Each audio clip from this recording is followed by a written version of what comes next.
दर्शक महानुभावहरू नमस्कार। यहाँहरू हेर्दै हुनुहुन्छ अमेरिकाको डिसी महानगर क्षेत्रबाट सञ्चालित अङ्कीय पत्रिका विद्युतीय पत्रिका इनेब्लिजबाट म विजय थापा। आज पनि यहाँलाई साप्ताहिक रूपमा सञ्चालन भइरहेको अध्यागमन र सेरोफेरोमा रही सम्पूर्ण दर्शक महानुभावहरूलाई हार्दिक स्वागत गर्छु। साथै बन्दिता शर्मा दाहालजीलाई पनि हार्दिक स्वागत गर्छु। बन्दिताजी, यहाँलाई पनि हार्दिक स्वागत छ।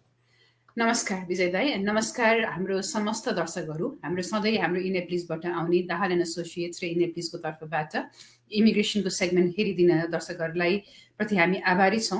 हाम्रो यस कार्यक्रमको उद्देश्य नेपाली भाषी हाम्रो कम्युनिटीको लागि चाहिँ इमिग्रेसन सम्बन्धी अपडेट्सहरू, इमिग्रेसनको जानकारीहरू र के कस्तो कुराहरूमा विचार गर्नुपर्छ भन्ने जानकारीमूलक कार्यक्रम हो हाम्रो। हामीले लिगल एडभाइस यहाँ दिँदैनौँ, किनभने लिगल एडभाइस दिनको लागि केसको अलिकति डिटेल बुझ्न जरुरी छ। तर पनि जेनरल इन्फर्मेसन दिन्छौँ। तपाईँहरूको कुनै पनि प्रश्नहरू छ भने हामीलाई सोध्नुहोस्, हामी त्यो प्रश्नहरूको चाहिँ उत्तर दिने प्रयास गर्नेछौँ। Thank you. हजुर, धन्यवाद बन्दियाजी। हामी भनौँ न शुभारम्भ गर्ने बित्तिकै हाम्रो बोहनी भइसकेको छ। हामी बन्दियाजी अब त्यो प्रश्न लिनुभन्दा अगाडि अमेरिकी अध्यागमनमा होइन नयाँ वर्ष पनि शुभारम्भ भइसक्यो। नयाँ कुनै त्यस्ता जानकारी र अद्यावधिक होइन यो मन्त्रालयले अथवा अध्यागमन विभागले गरेका कुरा केही छन् भने दर्शकहरूलाई भनिदिऊ, नभए हामी प्रश्नमा लाग्नुपर्छ। बन्देज केही छ? हामीले प्रश्नमै जोड दिउँदै, किनभने बेसिक कुराहरू छ, जस्तो अब प्रोसेसिङको यताउता कुराहरू मात्रै छ। तर आई थिङ्क हामी प्रश्नमा नै फोकस गर्दाखेरि हुन्छ होला। हजुर, होइन त्यसो भए हामी अब शुभारम्भ गरौँ। यहाँ हरि सबैभन्दा पहिले मलाई सोध्नुभयो, हरि पराजुलीजीले सोध्नुभयो, मेरो छोरीको I-130 फर्म एप्लाई गरेको 9 महिना भयो, तर पनि अहिलेसम्म केही जानकारी खबर आएको छैन। कति समय लाग्छ? इन्क्वायरिङ गर्न खोजेको सम्पर्क हुन सक्दैन? कुनै उपाय छ कि के गर्दा उपयुक्त हुन्छ? कुनै विकल्प भए जानकारी गराइदिनु भयो भने आभारी हुने थिए भन्नुभयो। धन्यवाद।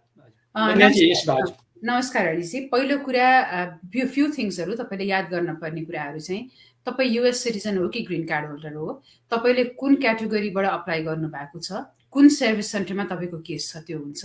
अनि यहाँनिर तपाईँले हेर्नुभयो भने जस्तो युएससिआइएसको प्रोसेसिङ सेन्टर भनेर देखिन्छ होइन, प्रोसेसिङ सेन्टरको टाइम लाइनहरू हेर्नु र तपाईँको केसको जुन रिसिट आएको छ नि, तपाईँले फाइल गर्ने बित्तिकै विदिन 15 डेजमा चाहिँ तपाईँको पैसा काटेको आउँछ।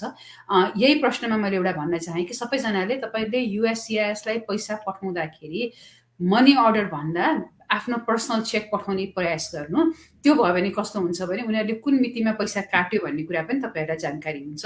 सो त्यो पैसा काटिसकेपछि तपाईँले चाहिँ त्यो प्रोसेसिङ सेन्टरबाट चाहिँ तपाईँलाई चिठी आउँछ एउटा, त्यो चिठी हेर्नु र त्यो प्रोसेसिङ सेन्टरको टाइम लाइन कति छ भन्ने हेर्नु।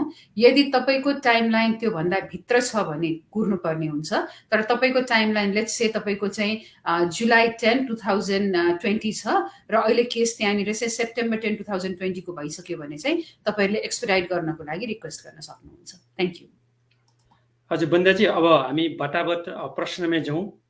राधिका डल्लाकोटीले नमस्कार सर म्याम भन्नुभयो, अनि पछाडि प्रश्नमा राख्नु भएको छ, उहाँको प्रश्न पढ्छु।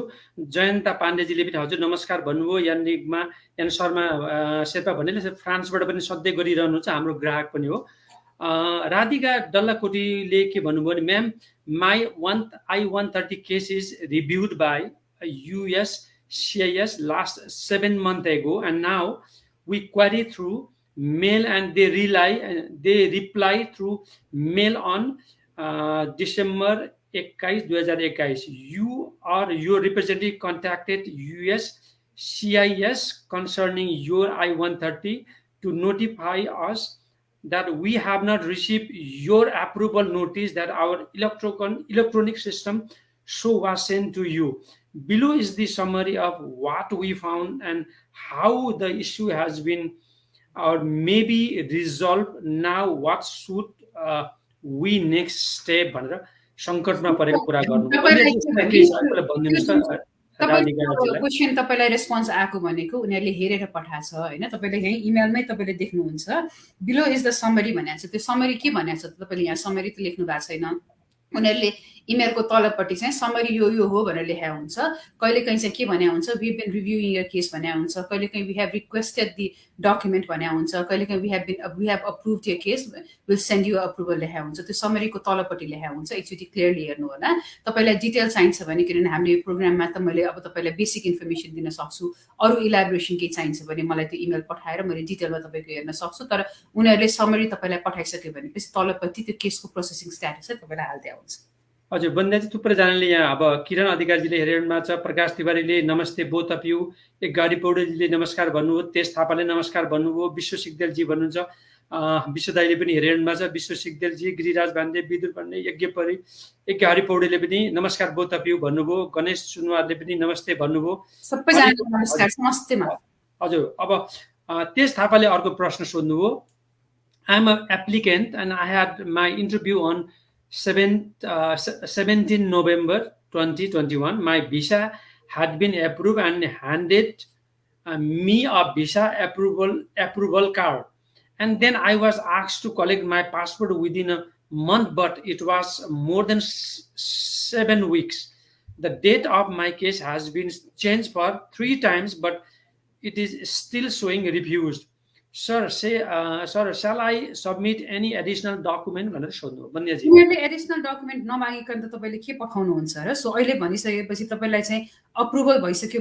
मैले बुझे अनुसार चाहिँ तपाईँलाई पासपोर्ट कलेक्ट गर्न जानु भन्नुभयो र पासपोर्ट कलेक्ट गर्न जाँदाखेरि डेट चेन्ज भएको छ। उनीहरूले तपाईँलाई एडिसनल डकुमेन्ट नमागिसँग तपाईँले पठाउने कुरा भएन।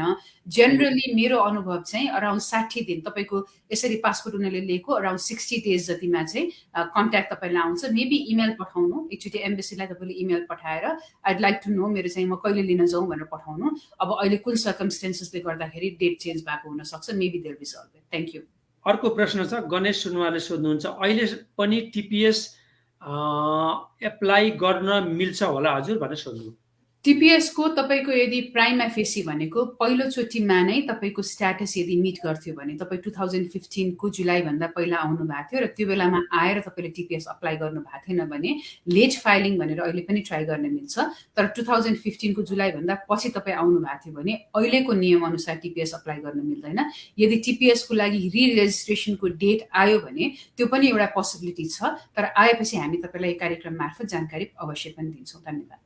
बन्देजी, अर्को एउटा प्रश्न छ, छाया शिरिन शर्माले सोध्नु भएको छ, नमस्कार, EB2 NIWI 140 मा डिपेन्डेन्टको नेम छ, तर I-485 एप्लाई गर्ने बेलामा डिपेन्डेन्टको नेम नराख्न मिल्छ भनेर सोध्नुभयो। सो यसमा कस्तो हुन्छ भने I-140 फर्ममा तपाईँलाई सोध्या हुन्छ, समबडी इज अप्लाइङ, जस्तो तपाईँले अब अमेरिकामा फाइल गर्नुभएको थियो कि बाहिर फाइल गर्नुभएको थियो भन्ने हुन्छ। अनि तपाईँले चाहिँ अब यस अमेरिकामा परिवारको सदस्य जस्तो हस्बेन्ड अथवा वाइफ अनि बच्चा बच्चीको नाम राख्नुहुन्छ होइन। राख्दाखेरि is the person applying with you अथवा फलोइङ टु जोइन भन्ने हुन्छ, तपाईँले नाम राख्न सक्नुहुन्छ। तर 485 भन्ने फर्म चाहिँ इन्डिपेन्डेन्टली फाइल गर्न मिल्छ। तपाईँको परिवारको मान्छेको नाम तपाईँले राख्न मिल्ने हुन्छ, तर हरेक परिवारका सदस्यहरूले इन्डिपेन्डेन्ट 485 फाइल गर्ने हुन्छ। तपाईँले फाइल गरेको 485 ले अरूलाई बेनिफिट हुने हुँदैन। तपाईँको अब भनौँ न हस्बेन्ड र वाइफको अहिले पनि तपाईँको रिलेसनसिपमा छ भने यस हस्बेन्ड र वाइफको नाम राख्नुपर्ने हुन्छ, तर उहाँहरूले इन्डिपेन्डेन्टली नै फाइल गर्ने भएको भएर तपाईँको केसमा उहाँहरूको डिपेन्डेन्सी चाहिँ त्यसरी हुँदैन। सो बुझ्नुभयो होला। I-140 मा चाहिँ कलम हुन्छ फ्यामिलीको name, are they joining together भन्दा यस अर नो भनेर लेख्नुपर्ने हुन्छ भने 485 सेपरेटली गर्नुपर्ने हुन्छ। Thank you. भन्दा चाहिँ अर्को पनि प्रश्न यहाँ आएको छ, मल्लिका नगरकोटीले सोध्नुभयो, नमस्कार सर एन्ड म्याम, मैले एसाइलम फाइल गरेको बसेको छु, एसाइलम फाइल गरेर बसेको छु।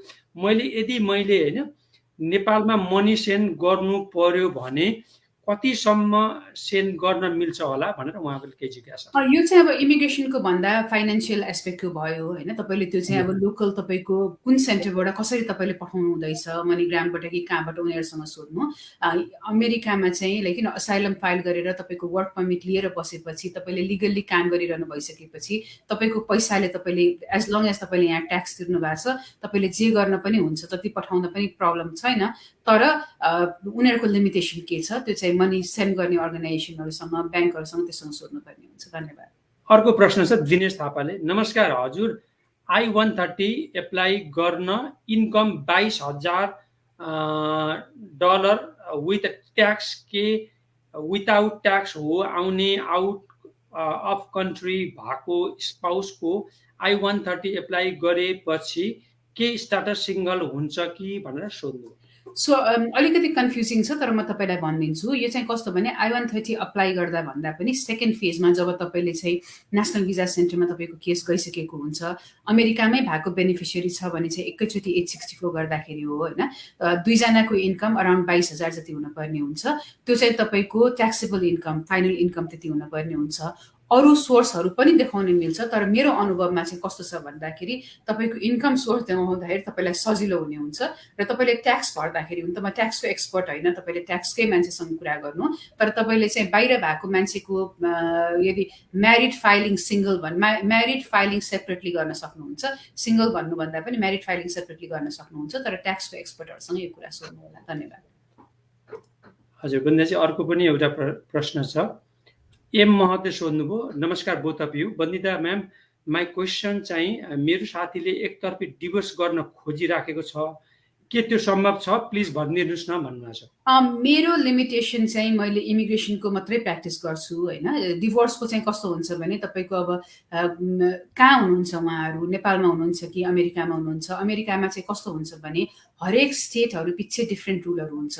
जस्तो इमिग्रेसन, सोसल सिक्युरिटी, सर्टेन कुराहरू चाहिँ फेडरल रुल हुन्छ, हरेक स्टेटमा एउटै नियम लागू हुन्छ भने डिभोर्स चाहिँ स्टेटले गभर्न गर्छ, उहाँहरू कुन ठाउँमा हुनुहुन्छ त्यसमा हुन्छ। यदि नेपालको परिप्रेक्ष्यमा छ भने अथवा यहीँ पनि सर्टेन स्टेटहरूमा चाहिँ सिङ्गल डिभोर्स पनि इनिसिएट गर्न मिल्छ, क्राइटेरियाहरू पुऱ्याउनु पर्ने हुन्छ। तपाईँले चाहिँ डिभोर्स सम्बन्धी नै लयर एकचोटि खोज्न सक्नुहुन्छ। एउटा एकदम राम्रो वेबसाइट चाहिँ एभो भन्ने छ, AVVO, एभोमा तपाईँले हेर्नुभयो भने कुनै पनि वकिलको बारेमा, त्यो वकिल लाइसेन्स छ कि छैन, त्यो वकिलको एक्सपिरियन्स के छ, सबै कुरा हेर्न सक्नुहुन्छ, त्यहाँबाट हेर्नु होला। Thank you.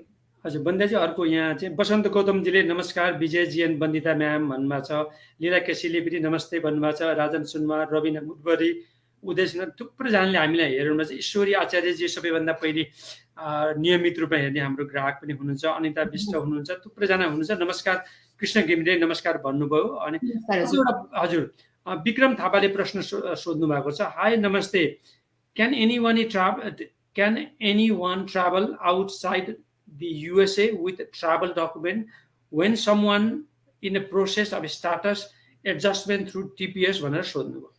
ओके, तपाईँले दुईवटा कुरा सोध्नुभयो। एउटा कुरा चाहिँ के भन्दाखेरि तपाईँको चाहिँ यदि ट्राभल डकुमेन्ट लिएर ट्राभल गर्न पाउनुहुन्छ, तर ट्राभल डकुमेन्ट भिन्दा भिन्दै किसिमको हुन्छ। कुनै ट्राभल डकुमेन्ट चाहिँ TPSबाट लिएको ट्राभल डकुमेन्ट छ भने उहाँको इन्ट्री चाहिँ TPSमै हुन्छ। तर तपाईँले चाहिँ यदि एडजस्टमेन्ट अफ स्ट्याटस फाइल गरिसक्नु भएको छ भने 485 अनि 485 लगायतको ट्राभल डकुमेन्टहरू अप्लाई गरिसक्नु भएको छ भने त्यसकै ट्राभल डकुमेन्टको लिएर जानुपर्ने हुन्छ। किन भन्दाखेरि त्यो ट्राभल डकुमेन्ट लिएर जानु भएन भने चाहिँ तपाईँले 485लाई अब्यान्डन गरे भन्ने हुन्छ। त्यही भएर ट्राभल डकुमेन्ट अप्लाई गरेपछि अप्रुभ भएर त्यसलाई लिएर चाहिँ तपाईँ जानुपर्ने हुन्छ। Thank you. हजुर बन्देजी, अर्को एउटा जिज्ञासा छ।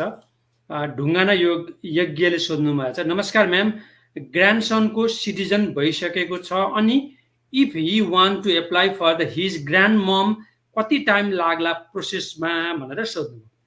नमस्कार हजुर, ग्रान्डसनले ग्रान्ड ममलाई गर्न पाउँदैन। अमेरिकामा चाहिँ नियम कस्तो छ भने फ्यामिली भनेर काउन्ट गर्ने भनेको आफ्नो अब सिटिजनले चाहिँ आफ्नो बुवा आमा अनि त्यसपछि आफ्नो दाजुभाइ दिदीबहिनी, आफ्नो छोराछोरी विवाहित या अविवाहित छोराछोरीलाई गर्न मिल्ने हुन्छ। ग्रिन कार्ड होल्डरले चाहिँ आफ्नो श्रीमान श्रीमती र अविवाहित बच्चा बच्चीलाई मात्रै गर्नुपर्ने हुन्छ। अनफर्चुनेटली हजुरबुवा हजुरआमालाई चाहिँ सिटिजनले पनि केस फाइल गर्न मिल्दैन। Thank you. धन्यवाद बन्दियाजी। अर्को एउटा प्रश्न आएको छ। अम्भु देवी आचार्यले सोध्नुभयो, मेरो एनबिसीमा पठाएको 1 महिना भयो, अब इन्टरभ्यू आउन कति लाग्ला भनेर सोध्नु। एनबिसीले तपाईँको डकुमेन्ट हेरिसकेपछि तपाईँलाई पहिलो एउटा इमेल पठाउँछ। त्यो इमेलमा चाहिँ के भन्छ भने तपाईँको चाहिँ डकुमेन्टहरू सबै रिभ्यू गरेर डकुमेन्टरी क्वालिफाई भयो भनेर पठाउँछ। त्यो भएपछि तपाईँ लाइनमा लाग्नुहुन्छ। अहिलेको नेपालको इन्टरभ्यू लिने गति एकदमै स्लो छ जस्ट बिकज अफ कोभिड र सबै कुराहरूले गर्दाखेरि। सो डकुमेन्ट्री क्वालिफाइड भएको मान्छे पनि अराउन्ड 10 महिना जति चाहिँ इन्टरभ्यूको लागि कुरेर बस्नु भएको चाहिँ नर्मल सर्कमस्टेन्सेस छ। Thank you. बन्देजी अर्को एउटा प्रश्न छ, विनोद श्रेष्ठले सोध्नुहुन्छ, युएस सिटिजनले आफ्नो प्यारेन्ट्सको लागि ग्रिन कार्ड एप्लाई गर्न प्रोसेस के होला हजुर भनेर सोध्नुभयो। सो डिपेन्ड्स, प्यारेन्ट्सहरू अमेरिकामा हुनुहुन्छ कि नेपालमा हुनुहुन्छ। अमेरिकामा हुनुहुन्छ भने चाहिँ एलियन पेटिसन अमेरिकामा विथ एडजस्टमेन्ट अफ स्ट्याटस सबै डकुमेन्ट फाइल गर्न मिल्छ। त्यो फाइल गरिसकेपछि बुवा आमा चाहिँ अमेरिकामै बस्न पाउनुहुन्छ। अनि खालि ट्राभल गर्नु पर्यो भने ट्राभल डकुमेन्ट लिएर मात्रै ट्राभल गर्नुपर्ने हुन्छ। एउटा कुरा याद गर्नुपर्ने चाहिँ अमेरिका आएको मिनिमम एटलिस्ट 60 डेज कुर्नुपर्ने हुन्छ अप्लाई गर्न। यदि बाहिरै हुनुहुन्छ भने चाहिँ एलियन पेटिसन फाइल गर्ने र काउन्सिलर प्रोसेसिङको थ्रुबाट उहाँहरू आउनुहुन्छ। नर्मल टाइम लाइन चाहिँ बाहिर हुँदाखेरि बोलाउन चाहिँ अराउन्ड 1.5 देखि 2 वर्ष जति लाग्छ। Thank you. हजुर अर्को प्रश्न छ बन्दियाजी, उत्तम कुमार डाङ्गीले सोध्नुहुन्छ, नमस्ते दुबईलाई, हामी आएको 3 महिना भयो इमिग्रेसन भिसामा, तर ग्रिन कार्ड हाल पनि आएन, फी नेपाल नै तिरेको प्लिज भनेर सोध्नुभयो। सो युजुअली ग्रिन कार्ड आउनलाई 6 विक्सदेखि 6 मन्थसम्म लाग्छ। तपाईँले चाहिँ आफ्नो स्ट्याटस, उनीहरूले तपाईँलाई केस नम्बर दिएको छन् फी तिरेपछि, त्यो केस स्ट्याटसको अनुसार हेर्न सक्नुहुन्छ। अहिले तपाईँको भिजामा जुन स्ट्याम्प छ नि 551 स्ट्याम्प छ, त्यो नै तपाईँको ग्रिन कार्ड हो होइन। त्यो ग्रिन कार्ड तपाईँको एक्सपायर हुन लाग्यो भने चाहिँ तपाईँले यदि इन्फो पास गरेर युएससिआइएसमा कन्ट्याक्ट गरेर 1 वर्षको लागि अर्को फेरि स्ट्याम्प लिन सक्नुहुन्छ। त्यसले तपाईँलाई ट्राभल स्याभल गर्नलाई सजिलो गर्छ। तर युजुअली चाहिँ ग्रिन कार्ड हातमा पर्नको लागि 6 विक्सदेखि 6 मन्थसम्म लाग्न सक्छ। Thank you. अर्को प्रश्न छ, अमृत छेत्रीले सोध्नुभयो, नमस्ते, I have a quick question, how long it takes to get the bond back after the asylum case approved? It's been 3 months, but I did not get any notice about my bone process. Can you share me an idea what is the process to get it back? तपाईँको question quick हो तर answer quick हुँदैन। यसमा चाहिँ सबै क्वेसनमा अलि लामो हुन्छ। मेन कुरा चाहिँ कुन सेन्टरमा हो, तपाईँको बन्ड कसरी राखिएको हो, किनभने बन्ड लिन सक्ने चाहिँ कस्तो हुन्छ भने कहिलेकाहीँ चाहिँ बन्ड सेन्टर्सहरू राखेको हुन्छन्, जस्तो कि गोन्जालेस एन्ड गोन्जालेस भन्ने बन्ड सेन्टरहरू छ। उनीहरूसँग कम्युनिकेट गर्दाखेरि चाहिँ उनीहरूले होल्ड गर्दा हुन्छ, इट्स इजियर। तर तपाईँले कम्युनिकेट गर्नुपर्ने हुन्छ डिएसएसको थ्रु पनि। Normally they are good with sending, like 3 to 6 months भित्रमा गर्नुपर्ने हुन्छ। तपाईँको स्पोन्सरलाई, जो मान्छे तपाईँको स्पोन्सर थियो त्यो मान्छेलाई पठाउनु पर्ने हुन्छ। तर कहिलेकाहीँ फलोअप गर्नुपर्ने हुन्छ। तपाईँको जो इमिग्रेसन अटर्नी हुनुहुन्थ्यो तपाईँको केस गर्दाखेरि एकचोटि रिच आउट गर्नु, किनभने यो चाहिँ स्पोन्सरको नाममा राखिएको हुन्छ। लिने प्रोसेसहरू चाहिँ सेन्टर हेरेर पनि कहिलेकाहीँ फरक पर्ने हुन्छ। Thank you. हजुर बन्दाजी अर्को एउटा प्रश्न छ, राधिका डल्लाकोटीले अघि प्रश्न तपाईँले उत्तर दिनुभएको थियो त्यसमा थप्नु भएको मात्रै छ, ma'am again I am here मेलमा को रिप्लाई क्यालिफोर्निया सर्भिस सेन्टरबाट आएको छ। सो मेरो सर्भिस सेन्टर क्यालिफोर्निया नै हो र actually I applied from the Texas भनेर सोध्नुभयो। तपाईँको अब जुन रिसिप्टमा छ सर्भिस सेन्टर चाहिँ त्यही नै हुन्छ। सर्भिस सेन्टरमा केस नम्बर आएको हुन्छ। कहिलेकाहीँ चाहिँ तपाईँको लोकेसन अनुसार तपाईँले पठाउनु भएको हुन्छ, तर उनीहरूले चाहिँ रेगुलेट गरेर कुन ठाउँमा जाने हुन्छ त्यो पठाएको हुन्छ। अर्को प्रश्न छ बन्दियाजी, मीरा वाग्ले सोध्नुभयो, युएस सिटिजन एप्लाई गर्दा ध्यान दिनुपर्ने कुराहरू के भनेर सोध्नुभयो। यो राम्रो प्रश्न सोध्नुभयो मिराजी। एउटा कुरा चाहिँ के भन्दाखेरि कन्सिस्टेन्सीको कुरा तपाईँले यो याद गर्नुपर्ने हुन्छ। कहिलेकाहीँ मान्छेले के कुरा बिर्सिनुहुन्छ भन्दाखेरि ग्रिन कार्ड पाएको बेसिसहरू के थियो भन्ने कुरा बिर्सिनुहुन्छ होइन। सो अब एउटा इक्जाम्पल दिउँ, असाइलम पाएको मान्छेले ग्रिन कार्ड पाएर सिटिजनसिप अप्लाई गरिरहेछ भने ग्रिन सिटिजनसिपमा चाहिँ उहाँहरूले के लेख्न बिर्सिन्छ भने मेम्बरसिपको कुरा लेख्न बिर्सिन भएको हुन्छ होइन। पोलिटिकल मेम्बरसिप थियो, असाइलम पाउँदा त्यो बिर्सिन भएको हुन्छ। सो त्यस्तो कुराहरू ध्यान दिन पर्यो। अर्को कुरा तपाईँको एड्रेसहरू, सबै कुराहरू लास्ट 5 yearsको एड्रेस, तपाईँको इम्प्लोइमेन्टको एड्रेसहरूमा कन्सिस्टेन्सी हुन पर्यो। कुनै पनि मेम्बरसिप सानो भन्दा सानो, even something as much as school teaching related membership छ भने पनि त्यसलाई पनि मेन्सन गर्नु पर्यो होइन। पहिला छ कि छैन त्यो कुराहरू याद गर्नु पर्यो। अनि अर्को कुराहरू चाहिँ युजुअली मैले धेरैजनालाई चाहिँ सिटिजनसिप अप्लाई गर्नुभन्दा पहिला विचार पुर्याउनु भन्ने चाहिँ डिभी लटरी विनरहरूको लागि हो। किन भन्दाखेरि उहाँहरूले डिभी लटरी पढ्दाखेरि चाहिँ बच्चा श्रीमतीको धेरैजनाले नाम लेख्नु भएको हुँदैन, किन नेपालमा जुन कन्सल्टेन्सीहरूले हुन्छ अमेरिका गएर भइहाल्छ नि भन्दै हुन्छ। अनि इन्टरभ्यूको बेलामा चाहिँ उहाँहरूले दुःख पाउनुहुन्छ, किन भन्दाखेरि पहिला चाहिँ तिमीहरूको लेखा छैन, अहिले छ, तिम्रो चाहिँ ग्रिन कार्डै पनि यो फ्रुट अफ पोइजनस ट्री हो भन्ने कुरा हुन्छ। सो तपाईँको केस स्पेसिफिक धेरै कुराहरू छ, एकचोटि चाहिँ तपाईँले विचार गरेर सोचेर बरु सिटिजनसिप अप्लाई गर्न हतार नगरेर, किन एउटा फर्म मात्रै होइन धेरै कुरा इन्फर्म गर्नुपर्छ। तपाईँको कुनै पनि क्राइमहरू छ भने कहिलेकाहीँ अरू क्राइमहरू अरू सर्भिसेसमा हेर्दा लुक्ने भए पनि इमिग्रेसनमा लुक्ने हुँदैन। सानोभन्दा सानो कुरा पनि बरु तपाईँले क्लियरली भन्नुभयो र त्यसको क्लियरेन्स रिपोर्टहरू आयो भने it be easy. Thank you. Bandeji अर्को एउटा जिज्ञासा छ, स्वराज सापकोटाले सोध्नुभयो, नमस्ते दाई एन्ड दिदी, EB3 भिसा कतिको सेफ हुन्छ एप्लाई गर्दा एन्ड यसको रिजेक्ट हुने रिजनहरू के हो भनेर सोध्नु।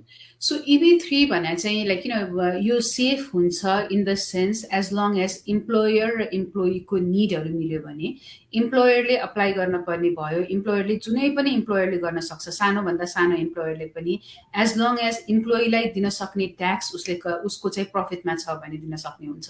खालि यसमा पनि एउटा कुरा चाहिँ ध्यान दिनुपर्ने कुरा चाहिँ के हो भन्दाखेरि तपाईँले सपोज भनौँ कोही मान्छे चाहिँ अब नेपालबाट तपाईँ स्टुडेन्ट भिजामा अमेरिकामा आइरहनु भएको छ अनि तपाईँले चाहिँ रेस्टुरेन्टले तपाईँलाई स्पोन्सर गर्न लाग्छ होइन। तपाईँले स्टुडेन्ट भिजामा आउँदाखेरि चाहिँ तपाईँको अब इन्जिनियरिङको डिग्रीहरू सबै युज गर्नुभयो, तर पछि चाहिँ के गर्नुभयो भन्दाखेरि रेस्टुरेन्टले स्पोन्सर गर्न लाग्यो नेपालमा 2 वर्षको रेस्टुरेन्टको तपाईँले सर्टिफिकेट ल्याउनु भयो। सो उनीहरूमा के एक्सेस हुन्छ भन्दाखेरि तिमीले भिजा दिँदाखेरि त कहिले पनि त नेपालको रेस्टुरेन्टको कुराहरू गरेका थिएनौ। सो इन्कन्सिस्टेन्सी जस्तो कुराहरूले मान्छेलाई चाहिँ प्रब्लम पर्न सक्ने हुन्छ। सो इमिग्रेसनमा मिस्टेक भयो भने करेक्ट गर्न सकिन्छ, तर मिसरिप्रेजेन्टेसनको कन्सिक्वेन्सेसहरू चाहिँ ठुलो हुनसक्छ।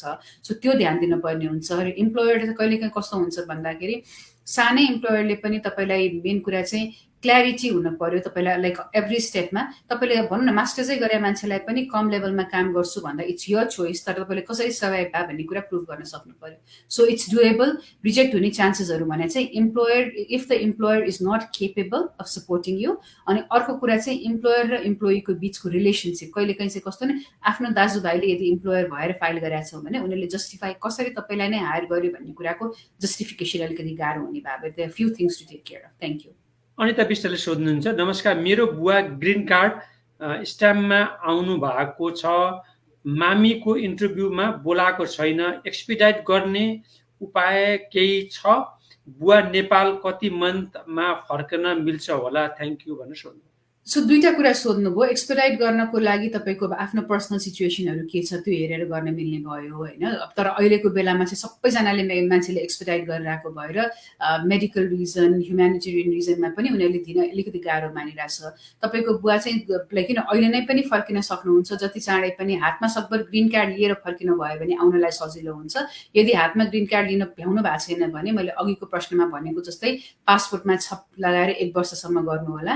अनि नेपालमा चाहिँ नर्मली लाइक 6 मन्थ्स भन्दा मुनि बस्नुभयो भने चाहिँ भोलिपछि ग्रिन कार्डमा त्यति इस्यु आउँदैन।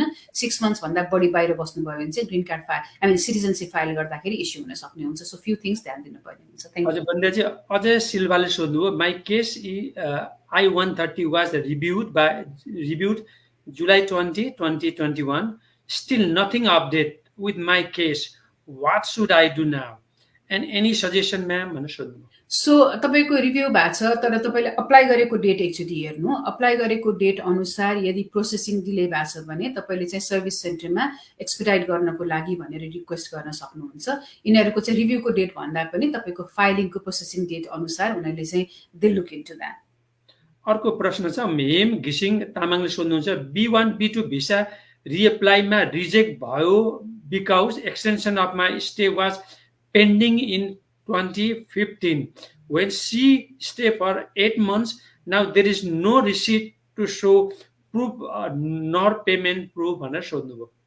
सो अब यसमा त खोज्नै पर्ने हुन्छ, किनभने तपाईँले पहिला यदि अप्लाई गर्नु भएको छ भने मैले अघिको प्रश्नमा भनेको थिएँ कि सकभर आफ्नो चेकबाट फाइल गर्नुभयो भने चाहिँ USCISले पैसा निकालेको देख्न मिल्ने हुन्छ भनेर भनेको थिएँ होइन। सो B1 B2 भनेको चाहिँ हाम्रो धेरै हातमा हुँदैन होइन। B1 B2 तपाईँले अरू कसैको लागि B1 B2 चाहिँ किन B1 B2मा चाहिँ किन यो मान्छे अमेरिका गएर फर्किन सक्ने ग्राउन्ड छैन जस्तो उनीहरूले लाग्यो भने गर्छ। सो अरू बेसिसबाट ल्याउन सक्ने ट्राई गर्नुपर्ने हुन्छ। अब तपाईँले 2015मा एक्सटेन्सन फाइल गरेको रिसिट नहालेसम्म उनीहरूले चाहिँ आउट अफ स्ट्याटस बस्या छ भन्ने कुरा नै अनुमान गरे हुन्छ। Thank you. हजुर, अनमोल प्रधानले सोध्नु, नमस्कार, मेरो question is B2 visa open right now for Nepal भनेर सोध्नुभयो। B2 भिजा मेरो जानकारी अनुसार ओपन छ, तर डेटहरू छैन अहिले चाहिँ। किन भन्दाखेरि उनीहरूले एकदम सेल्डम टाढा टाढाको डेटहरू दिइरहेको भएको भएर अहिले डेटहरू उपलब्ध गर्नको लागि चाहिँ वेटिङ पिरियड लामो छ। हजुर, बन्देजी यहाँ थुप्रैजनाले घिमिरे अधिकारी शान्ताजीले होइन, किशन रेग्मीले, राधिका शेषजीले अनि आमाले पनि नेपालमा उपमा शर्मा नमस्ते फ्रम नेपाल भनेर भन्नुभयो। नमस्ते म्याम। सबैजनालाई पनि हामीले नमस्कार गऱ्यौँ। अर्को एउटा प्रश्न छ, यो भइहाल्यो। सरिता ढकाल पराजुलीको छ। नमस्कार दुवैजनालाई। Sir ma'am, EW3 visa interview नेपालबाट कहिलेदेखि सुरु हुन्छ? हामी इन्टरभ्यूको वेटिङमा छौँ। केस नम्बर कतिदेखि कतिसम्म इन्टरभ्यू दिइरहेको छ भनिदिनुहोस् न प्लिज भनेर सोध्नु। त्यो चाहिँ नेपाल एम्बेसीलाई सोध्नु पर्ने हुन्छ, किन नेपाल एम्बेसीको केसहरू हो। मैले चाहिँ यहाँको सर्भिस सेन्टरको भन्न मिल्ने हुन्छ। सो एक्चुअली नेपाल एम्बेसीको त्यो इमेलमा तपाईँले सोध्नुभयो भने पनि टाइम लाइन हेर्न मिल्छ। मेबी म नेक्स्ट टाइम मलाई अलिकति टाइम भयो भने म हेरिदिउँला। हजुर, बन्देजी सृजना आचार्य पौडेलले सोध्नुभयो, मेरो क्वेसन दिदी, मेरो ड्याडी मामी B2 मा हुनुहुन्छ, which is going to expire January 15, 2020 भयो, अब केही दिनपछि। म्याम, म सिटिजन हो, मलाई I-130 फाइल गरेको छु प्यारेन्टलाई, अब के गर्ने होला? I-130 प्रोसेसमा छ, अब यसमा के गर्ने होला? होइन, इफ के भने होला, इफ लेख्नु भएको होला, इफ अब त स्टाटस हुन्छ कि के गर्ने भनेर। यो कुरामा चाहिँ म तपाईँलाई एकदमै इम्पोर्टेन्ट कुरा के दिन्छु भने तपाईँले I-130 मात्रै होइन, उहाँको status of adjustment of status पनि फाइल गर्नुपर्ने हुन्छ। किनभने जनवरी 15बाट त उहाँहरू आउट अफ स्ट्याटस हुनुहुन्छ। I-130 ले उहाँलाई स्ट्याटस बचाउँदैन। कि उहाँको चाहिँ तपाईँले B1 B2 एक्सटेन्सन गर्नुपर्ने हुन्थ्यो होइन, नत्र भने चाहिँ तपाईँले एडजस्टमेन्ट अफ स्ट्याटस पनि फाइल गर्नुपर्ने हुन्छ।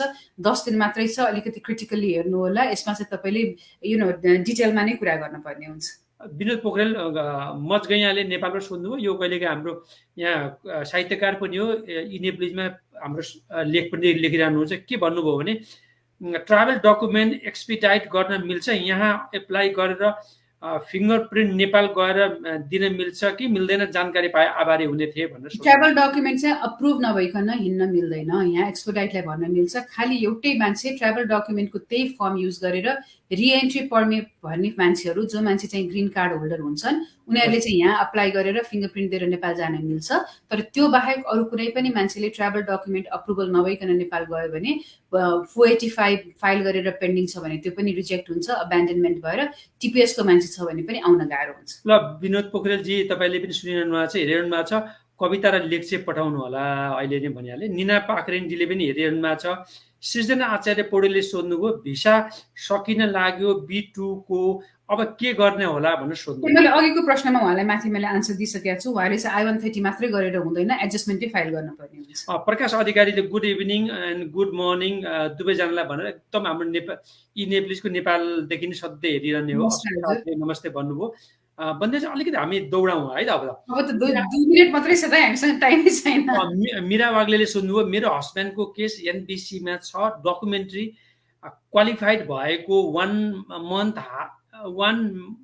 मन्थ हाफ इयर भयो, इन्टरभ्यू लोकेसन दुबईमा छ, ग्रिन कार्डको हो, अहिलेसम्म इन्टरभ्यू लेटर नै आएको छैन, के गर्ने होला? केस नेपाल ट्रान्सफर गर्दा बेटर हुन्छ कि वेट गर्दा बेटर होला? सजेस्ट। अहिले त वेटै गर्नु, किनभने कुनै पनि एम्बेसीमा जहाँ छ ट्रान्सफर गर्नुभयो भने तपाईँको टाइममा अर्को 6 महिना एड हुन सक्छ। हजुर, बिमा गुरुङले सोध्नुभयो, हेलो म्याम सर नमस्ते, मैले I-485 को मेडिकल र फाइल सब्मिट गरेको जुलाई 2021, 6 महिना जति भइसकेको छ, EB3 अनस्किल्ड टेक्सास सर्भिस सेन्टरमा। अब मैले इन्क्वायरी नै धेरै चोटि गरिसकेको छु, केही अपडेट आएको छैन, अब मैले के गर्ने होला म्याम भनेर सोध्नुभयो। युजुअली आरएफई लिएपछि उनीहरूले मेडिकलको आरएफई मागेपछि सर्टन केसेसहरूमा चाहिँ यसरी होल्ड गरिरहेको छ EB3 को। यदि आएन भने सर्भिस सेन्टरमा अब इन्क्वायरी गर्ने, त्यसपछि भएन भने कङ्ग्रेसको इन्टरभेन्सनहरू लगाउनु पर्ने हुन्छ। हामी चाहिँ अमेरिकन इमिग्रेसन लयर्स एसोसिएसनबाट लिएजनको थ्रुबाट पनि एक्सपेडाइट गर्न कहिलेकाहीँ रिक्वेस्ट गर्छौँ। हजुर बन्देजी, अर्को बालकृष्ण घिमिरेले सोध्नु, नमस्कार म बालकृष्ण घिमिरे, मेरो असाइलम एप्रुभ भएको मे 2019 मा हो र मैले फ्यामिली पिटिसन गरेको जुन 2019 मा हो, तर अहिलेसम्म एप्रुभ भएको छैन। टेक्सास सर्भिस सेन्टरमा छ, 32 महिना भयो, मेरो छोरा 19 वर्ष भयो। यही अवस्था रहेमा आज अझ अप्ठ्यारो आउने होला कि के गर्दा केस छिटो गर्न सकिन्छ प्लिज भनी सेला गरे भने दिएमा आभारी हुने थिए प्लिज भनेर सोध्नुभयो। तपाईको सर्भिस सेन्टर हेर्नु, सर्भिस सेन्टर हेरिसकेपछि सर्भिस सेन्टरको प्रोसेसिङ टाइम 32 महिना चाहिँ अलिकति लामो भयो हैन। अनि लाइक अब मलाई यहाँ टाइमै हुँदैन युजुअली, नत्र म चाहिँ त्यो हेर्दिने कोसिस गर्थे हैन। अनि तपाईले चाहिँ यो आधारमा बच्चा एज आउट हुन लाग्यो भन्ने आधारमा चाहिँ एक्सपेडाइट गर्नको लागि रिक्वेस्ट गर्न सक्नुहुन्छ। पुष्कर राज तिवारी सोध्नुभयो, नमस्कार, I petition for my parents on June 2021. The current status is received and currently reviewing by USCIS. And is it normal because it's more than 6 months and no other update? Average processing in that particular US center ma 12 to 17 months. Is that time USCIS only or total time including NBC भनेर सोध्नुभयो। त्यो चाहिँ USCIS को मात्रै time हो, NBC को भिन्दै हुन्छ, त्यसपछि नेपाल एम्बेसीमा भिन्दै हुन्छ। रमेश मिकेले सोध्नुभयो, टिपीएसबाट ट्राभल डकुमेन्ट आयो बट रिन्यू गर्न दिएको वर्क पर्मिट आएको छैन, यो बेला ट्राभल गर्न मिल्छ कि मिल्दैन? ट्राभल डकुमेन्ट आयो भने ट्राभल गर्न मिल्छ। हजुर शिवहरि कर्णेलले सोध्नुभयो, नमस्कार बन्दियाजी विजयजी, मेरो नमस्कार। एसाइलम गर्दा मेरो छोरा 19-20 वर्षको थिए, अब दुवैजना 24-25 वर्ष पुगे, विवाह पनि गरिसके। मेरो केस पास भएमा उनीहरू आउन पाउँछन् कि पाउँदैनन्? मेरो डेट 2022 को अन्तिममा छ, बधाई दिनु आभारी हुने थिए भन्नुभयो। सो युजुअली कस्तो हुन्छ भने असाइलमको पर्टिकुलर केसहरुमा चाहिँ म्यारिड बच्चा इन्क्लुडेड हुँदैनन्। उनीहरूको फाइल गर्दाखेरि भए तापनि एज आउट भइसकेको हुन सक्छ तपाईको, किनभने कुन डेटमा अब तपाईको हियरिङ 2022 मा छ भने पनि तपाईले मेबी फाइल गर्न पर्ने एडिसन हुन्छ होला, तर विवाहित बच्चा-बच्चीहरु एज अ चाइल्ड इन्क्लुड हुन पाउँदैनन्। बन्देजी अनमोल प्रधानले के सोध्नुभयो भने, नमस्कार, मेरो क्वेशन चाहिँ हैन, if B2 visa open right now for Nepal, if yes it is possible to apply for 20 years old sibling, I'm a US citizen, how can I apply my 20 years old sibling who is soon going to be 21 भनेर सोध्नु। तपाई as a US सिटिजनले apply गर्दाखेरि भाइ 20 र 21 वर्ष भएर के पनि फरक पर्दैन। तपाईको टाइमलाइन चाहिँ त्यति नै हो, 15 वर्ष लाग्छ। बरु यदि मैले सजेस्ट गर्ने हो भने तपाईको पेरेन्ट्सको तपाईले अप्लाई गरेर पेरेन्ट्सको थ्रुबाट गर्दाखेरि चाहिँ उ अन्डर एज हुँदाखेरि फाइदा हुन सक्ने। सोसाङ लामाले सोध्नुभयो, ma'am 1 month emergency case apply गर्दा कि टाइम पछि एपोइन्टमेन्ट दिन्छ र कति दिन लाग्छ होला इमर्जेन्सी केस इम्प्रुभ भन्नुहुन्छ? केको लागि अप्लाई इमर्जेन्सी केस भन्नुभएको? तपाईले ट्राभल डकुमेन्टको लागि भन्नुभयो कि भिजा इन्टरभ्यूको लागि भन्नुभयो कि क्लियर भएन? अर्को सोध्नुभयो ढुङ्गाना योग्यले सोध्नु, 78 वर्षको ले टुरिस्ट भिसामा एप्लाई गर्न मिल्छ कि मिल्दैन? गर्न मिल्छ, एजले डिस्क्रिमिनेट गर्दैन। खाली यति हो कि नेपाल फर्किने यो मान्छे फर्किन्छ भन्ने कुरा प्रुभ गर्न सक्नु पर्यो। हामीसँग शारदा केसीजी नेपालबाट जोडिरहनु भएको छ, उहाँ पनि नेपालीको कवि अथवा कहिलेकाहीँ लेख पनि लेख्नुहुन्छ। शारदा सिग्देलजीले पनि नमस्कार। प्रमिला सुर्खेतीले लेख्नु भएको छ, हजुरहरू दुवैजनालाई नमस्कार। आने हुन्छ अमेरिका आएको छु। त्यहाँ के लेख्नु भएको छ भने, बन्दाजी तपाईँ पढ्न सक्नुहुन्छ? प्रमिला सुर्खेतीले। म त एकदम धेरै क्वेसन देखिरहेको छु दाइ यहाँनिर। छोरी अमेरिका आउनलाई एयरपोर्टमा दिएन, चिटमा छोरी को नेम हुन पर्ने ठुल ठाउँमा मेरो नाम नै लेखेर दिनु भएको छ, अनि नै यस्तो छैन, के गर्ने होला? मैले बुझिन हजुर यसमा चाहिँ। एकछिन भन्दा प्रमिलाजीले के सोध्नु भएको छ भने, पहुन्छ त मैले देखि क्वेसन, तर उहाँले चाहिँ एयरपोर्टबाट छिर्दाखेरि छोरा र छोरीलाई आउन दिएन भन्नुभएको छ। मैले त्यो बुझ्न लाग्यो। यो अर्को चाहिँ प्रमिला सुर्खेतीको चाहिँ अर्कै छ। आउनेमा अमेरिका आएको 4 इयर भयो हैन, आउने मेरो पासपोर्ट र एप्रुभ भयो लेटर र मिडल नेम लेटर यता उता भएको छ, के गर्ने होला भनेर अपडेट गर्नु पर्यो। उहाँले नै सोध्नु भयो यहाँ पनि, तल पनि मा र छोरी अमेरिका आउँदा एयरपोर्टमा दिँदा चिटमा छोरीको नेम हुन पर्ने ठाउँमा मेरो नाम लेखिएको हजुर छ भनेर लेख्नु भएको छ। सो अपडेट गराउन करेक्सन गर्न पर्ने हुनसक्छ, तर त्यो के हो मैले पनि हेरेरै बुझ्छु मैले चाहिँ। बन्देजी अब हामी धन्यवाद बन्देजीलाई पनि। अब दुईटा प्रश्न मात्रै लेखिदिउँ, त्यसपछि हामी कार्यक्रमबाट बिदा हुन जान्छौँ। उमेश के कोइराला निरौलाले सोध्नुहुन्छ, what is the process to apply green card for sibling had his kidsले लेख्नु भएको छ। सो तपाईँले सिब्लिङलाई गर्दाखेरि सिब्लिङलाई मात्रै गर्ने हो, उहाँको वाइफ र उहाँको किड्सहरूको नाम मेन्सन गर्ने हो। अनि जब सिब्लिङ आउने बेलामा चाहिँ उहाँको किड्सहरूले पनि भिजा फीहरू नेसनल भिजा सेन्टरमा तिर्नु पर्ने हुन्छ। So they are included in the process. हजुर बन्देजी, अब अन्तिम प्रश्न छ अशोक शाहजीले, मेरो फ्यामिलीको इन्टरभ्यू भयो होइन, तर एडमिनिस्ट्रेसन प्रोसेस डिएनए टेस्टको लागि रिफ्युज भयो। मेरो इन्कम नपुगेर जोइन्ट स्पोन्सर राखेको छु।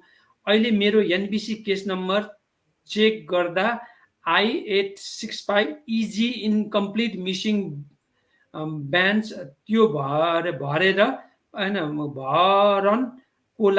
भर्नको लागि म पिटिसनर हो, तर प्राइमरी स्पोन्सर होइन। अनि मैले त्यो I865 होइन 864 इजी भएमा भर्नुपर्नेमा हुन्छ कि हुँदैन म्याम, प्लिज बताइदिनुहोस् न भनेर सोध्नु। तपाईँ प्राइमरी स्पोन्सर तपाईँ नै हुनुहुन्छ जहिले पनि, तपाईँको इन्कम कम भए तापनि जोइन्ट स्पोन्सर अर्को हुनुहुन्छ, तपाईँले भर्न पर्ने हुन्छ त्यो 864 इजी।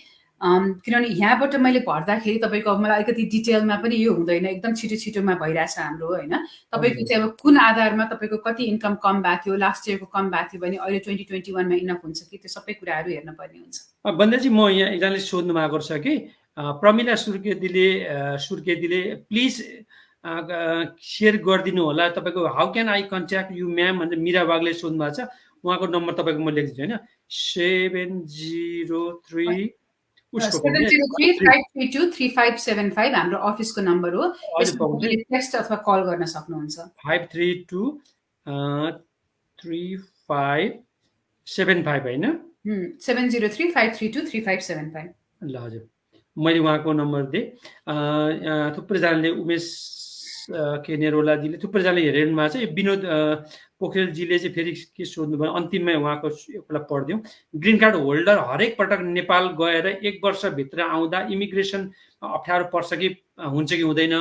उनीहरूले यहाँ इन्ट्री गर्दा डिनाइ गर्न सक्छन् कि सक्दैनन्? कानुनमा 1 वर्षभित्र आउनुपर्ने भन्छ, तर इमिग्रेसनमा इन्क्वायरी गरेको पाइन्छ, त्यो अधिकार उनीहरूलाई हुन्छ कि हुँदैन? जानकारी पाए आभारी हुने थिए भनेर बन्देजी यसमा स्पष्ट बनाइदिनुहोस्। म एउटा यो चाहिँ किनभने सबैजनालाई हुने भएको भएर हाम्रो टाइम गएपछि पनि म भनिदिन्छु। एउटा कुरा चाहिँ के भने ग्रिन कार्ड भनेकै लिगल पर्मानेन्ट रेजिडेन्ट हो। पर्मानेन्ट रेजिडेन्सी लिनुको उद्देश्य भनेको तपाईँले अमेरिकामा बस्ने इच्छा देखाउनु भएको होइन।